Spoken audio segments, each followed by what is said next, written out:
Hi, and thank you for taking a look at the Realhound Easy Import Wizard. The first thing we're going to do is always remember to create brand new blank clean databases when importing data into Realhound. Next, we're going to go over here to File, down to Import Export, and over to Import. For more information on creating brand new blank databases, see Creating New Realhound Databases. It's another video that's available for watching. We're going to hit Next here. This is going to bring us to our main import screen where we're going to select the top selection, Easy Import Wizard. This brings us to our wizard screen. In step number 1, we're going to select whether we're importing properties and contacts. Contacts only are simply people, their names, and their contact information. Properties and contacts are these same people if they have a relationship to a property.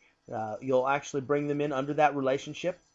For example, owners under owners, tenants under tenants, and so on. Realhound will create a new property and then link those properties and contacts together.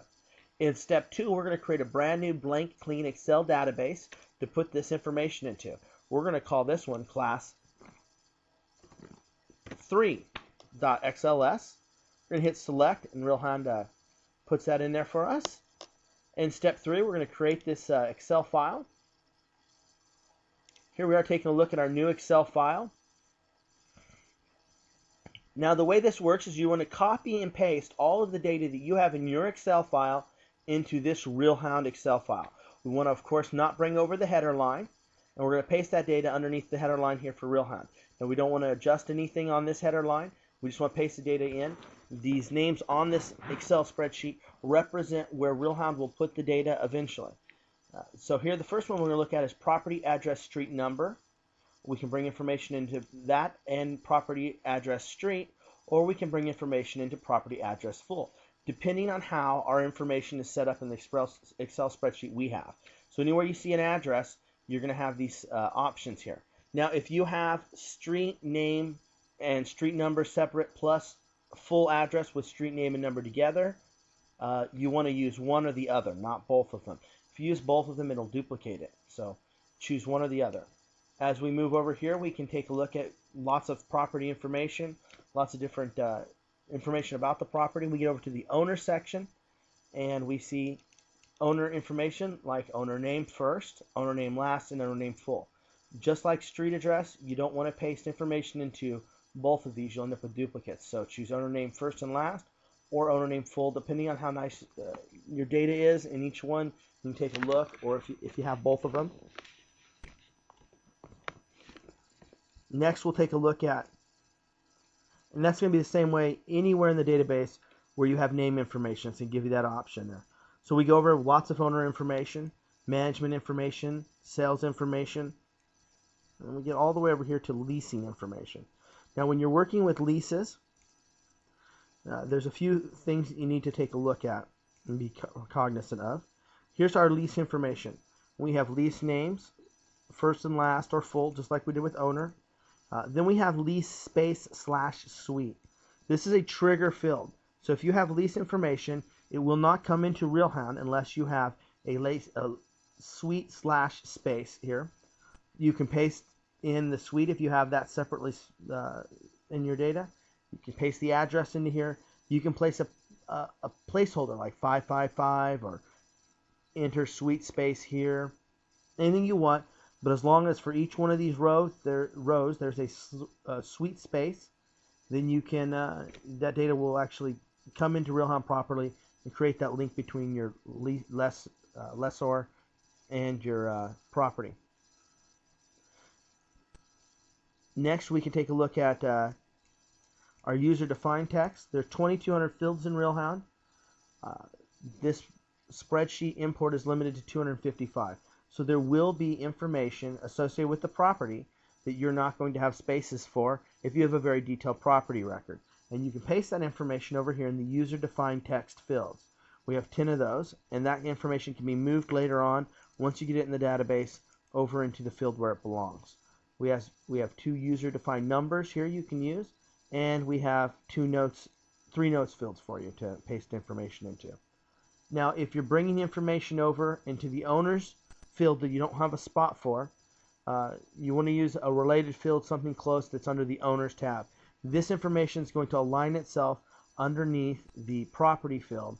It's not going to align itself underneath the contacts fields. So you won't be able to move it from the property to the contacts. So user defines here are only for property information.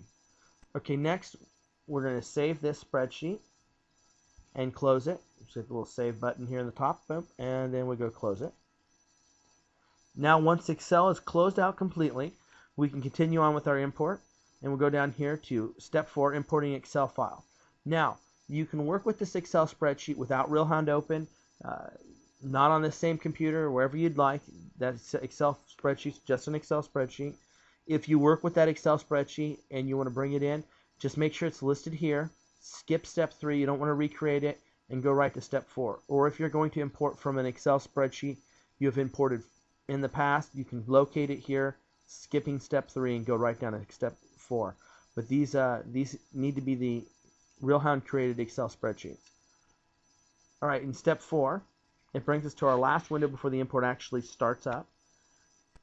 And that's our importing window.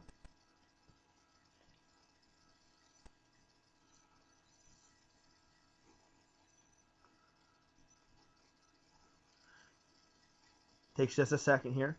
The program is right now pulling the data from the Excel spreadsheet and putting it in temporary files, getting ready to import it. Alright, this is our import status screen. It's the last screen before the import actually starts up. There's a few things to take a look at here on this screen. One of them is we can empty the current database before importing. Now, like we talked earlier, we're always importing into a blank, clean database. That's a must. But let's say we wanted to take a look at the first 200 records. If you've got more than a couple thousand records, it's going to take you a substantial amount of time to run this import.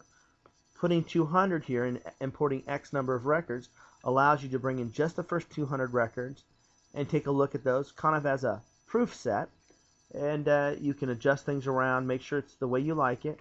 You can come back in here, delete this 200 out of this box here, and then go back over here and select this box that says empty current database before importing. You always want to import into a blank database. Even though those 200 records have been imported, they're going to get re-imported, and you don't want to have those other ones in there, so you want to remove those. If you're bringing property and contacts information in, updating the user field names after import is important. These user text fields will not show up unless they have names. This is going to give them names, user text 1 through 10, not creative names, but they'll be there, and then they'll be visible to you later on when you're working within the database. If you've done this before, not created this step, you can go into settings and actually give them names and they'll start showing up, but it's a lot easier just to check this box here. Then we hit the start button and the import will start.